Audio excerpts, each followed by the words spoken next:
nama saya Faraska Fasabila dan NRP 22-2021-071. Perkenalkan, nama saya Hadi Nur Fadila, NRP 22-2021-078 dari kelas B dari Prodi Teknik Sipil. Perkenalkan, nama saya Jose Bonano dengan NRP 22-2021-043. Saya dari kelas B dari Prodi Teknik Sipil. Selanjutnya adalah penjelasan seputar LIDAR. Di sini saya akan menjelaskan definisi LIDAR atau Light Distance and Ranging. Light Distance and Ranging atau yang bisa kita kenal dengan LIDAR merupakan pendeteksian objek yang menggunakan pantulan sinar laser untuk mengukur jarak objek yang ada di permukaan bumi.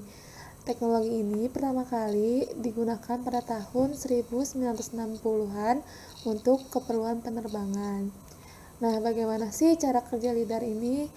Nah, LIDAR ini melakukan perhitungan jarak dengan cara mengeluarkan sinar dari laser transmitter ke suatu permukaan, kemudian menghitung berapa lama waktu yang dibutuhkan sinar laser tersebut untuk kembali ke reseptor.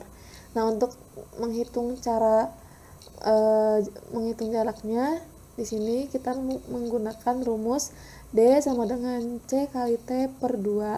D merupakan jarak antara sensor dan objek yang diukur, T merupakan waktu tempuh sinyal, C merupakan kecepatan cahaya. Nah, perangkat LIDAR menembakkan sinar laser secara cepat ke suatu permukaan. Bahkan beberapa perangkat LIDAR menembak sekitar 150.000 pulsa laser per detik. Kemudian, komponen sensor pada LIDAR menghitung waktu yang dibutuhkan dari setiap laser untuk memantul dari suatu permukaan ke sensor sehingga didapatkan hasil perhitungan jarak dengan akurasi tinggi. Di sini saya akan menjelaskan beberapa komponen pada LIDAR. Saya akan menjelaskan 4 komponen apa saja yang ada pada LIDAR. Yang pertama ada laser. Laser dikategorikan berdasarkan panjang gelombangnya. Laser dengan panjang gelombang 100-1000 nm umumnya digunakan untuk keperluan non-saintifik. LIDAR untuk mapping udara umumnya menggunakan laser dengan panjang gelombang 1064 nm atau 532 nm. Yang kedua ada pemindai dan optik. Kecepatan pencitraan gambar yang dapat dihasilkan tergantung pada kecepatan pindai objek dari suatu sistem LIDAR. Jenis perangkat optik menentukan resolusi dan jangkauan yang dapat dipindai oleh sistem LIDAR. Yang ketiga ada fotodetektor dan receiver. Fotodetektor atau receiver adalah perangkat yang berfungsi untuk membaca dan merekam pulsa laser yang dipantulkan dari objek terukur. Ada 2 macam fotodetektor yang umumnya digunakan pada sistem LIDAR, yaitu fotodioda dan fotomultipliers. Yang keempat ada navigasi dan sistem pemetaan.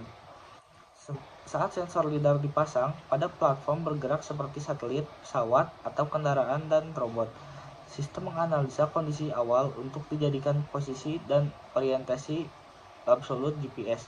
Umumnya digunakan untuk menentukan informasi koordinat geografis, sedangkan sensor inertia atau sensor IMU digunakan untuk menentukan orientasi. Menjelaskan aplikasi LIDAR di dunia nyata. Di zaman modern ini, aplikasi LIDAR dengan mudahnya ditemui pada sistem atau perangkat teknologi tinggi seperti pada pesawat, robot, kendaraan militer, dan lain sebagainya. LIDAR dipilih karena sistem ini bisa melakukan pengukuran jarak atau bahkan pemetaan mapping dengan hasil yang cepat, akurat, dan bisa dipantau secara waktu yang sebenarnya. Berikut ini beberapa contoh penerapan LIDAR di dunia nyata. 1. Sistem pemetaan udara PNOS Surabaya. PNOS Surabaya media inovasi kemajuan OA dengan cara media sistem pemetaan OA berbasis foto udara yang dikombinasi dengan teknologi LIDAR. 2. LIDAR pada drone. DJI pernah melakukan uji coba sensor LIDAR pada drone mereka. DJI Mavic 600 hasilnya cukup mengagumkan, dapat menghasilkan mode pemetaan 3 dimensi yang akurat di berbagai medan. Sebenarnya masih banyak lagi manfaat teknologi LIDAR di era modern seperti ini.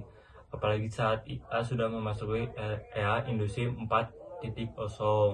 Diprediksi dalam beberapa tahun ke depan, teknologi ini akan semakin marak digunakan pada perangkat modern. Mungkin hanya sekian yang dapat kami sampaikan. Mohon maaf bila ada kesalahan. Sekian dan terima kasih.